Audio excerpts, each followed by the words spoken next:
Well, Jim, you're taking home the Brian Lomax Cup, but full credit to Bilston, who have pushed you all the way today. That was a proper game of football.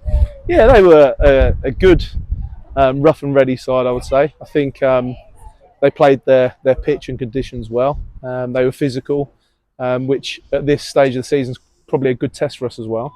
We probably give them a little bit more respect than we wanted to at the start of the game, but it did turn into quite a competitive game, and fair play to them. Really good shift from everyone, really.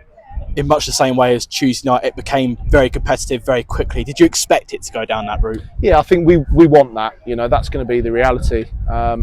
Whether it's step 4 teams that we played against Cambridge on Tuesday or a step 6 today, everyone's fighting to try and get those fitness and competitive edges through. So for our lads, really good test, and a good test of character, really, because we had to come over a few hurdles within the game. And to an extent, we passed that, and yeah, we enjoyed it. What sort of factors do you consider as the management team when you're making your team selection for a game like this? Because you've got a very stern test against Harbour in just a few days, and of course, you're just a week out from that big FA Cup match as well. Yeah, at this stage of the season, you know, you'd like to think that everybody is there or thereabouts to be ready to start fitness-wise. So, you know, we had 3 or 4 missing. We had, you know, Gaffer was on the bench. So it was quite stretched, but it enabled us lads to get more minutes, but also that competitive spark. You know, there was a bit of few tackles flying in. It's going to be the reality. So, you know, almost the team picked itself a little bit today, but we're very happy with people's fitnesses at the moment, and I do believe we're ready to go. 2 nice goals scored by your side. I know there was a stroke of luck on both of them, but you earned that luck, and then 2 very similar goals conceded. I suppose something to go back to the drawing board and have a look at. Yeah, like anything, I think any team at this stage, when we have been evolving now for 4 or 5 weeks, there's always things to work on. And you know, for a coach and myself, Ryan, and the gaffer, you know, we're always looking at trying to perfect. We'll never get perfection, but it's always about just you know, letting the lads know where those tweaks need to be made.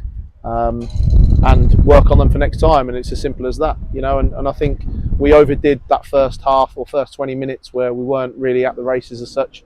We came into the game quite well. Disappointing to concede so late on as we did, but I think the 10 men really worked their socks off after that sending off, and you know, it's more pleasing again, I think, after the pleasing result on Tuesday. If you were to count this as a win, it would be 3 wins, 3 defeats from pre-season. I know results aren't critical at this stage, but from the performances and that aspect, do you feel you are where you need to be at this point? Yeah, I mean, I think we are where we expect to be. Where we need to be, time will tell. That will evolve again. You know, I don't think we're going to hit the ground running and win 10 games on the bounce. I think it's going to be the reality will set in when it comes to competitive football. But where we expected to be, I think we're at.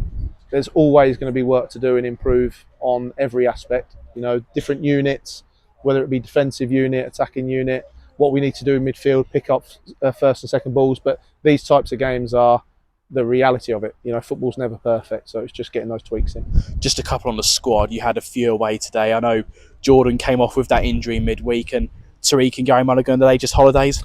Yeah, so I think Jordan was away anyway, but he, you know, did his Achilles at Cambridge, so he wouldn't have been playing, and the other 2 were always going to be missing. It's not ideal, but it is, if you like, still holiday season for some, depending on their work as well. So it gives them the opportunity to get away, but also gives someone else the opportunity to stake a claim. And I just want to ask about Ross Alton as well, because we've seen him sporadically during pre-season. Have you got an update on him? Yeah, so Ross unfortunately feels that he's just not ready to carry on. His knees were giving him a bit of jip at the start of the season. He wanted to come in pre-season and really give it a go, but I think at the moment he's accepted defeat, that he's not quite ready. Whether that changes in 2 or 3 months' time, I don't know, but we need to give him time to recover and see how that goes. But if it is the end of his career, then he has had a brilliant career. Jim, thanks so much for your time. Thank you.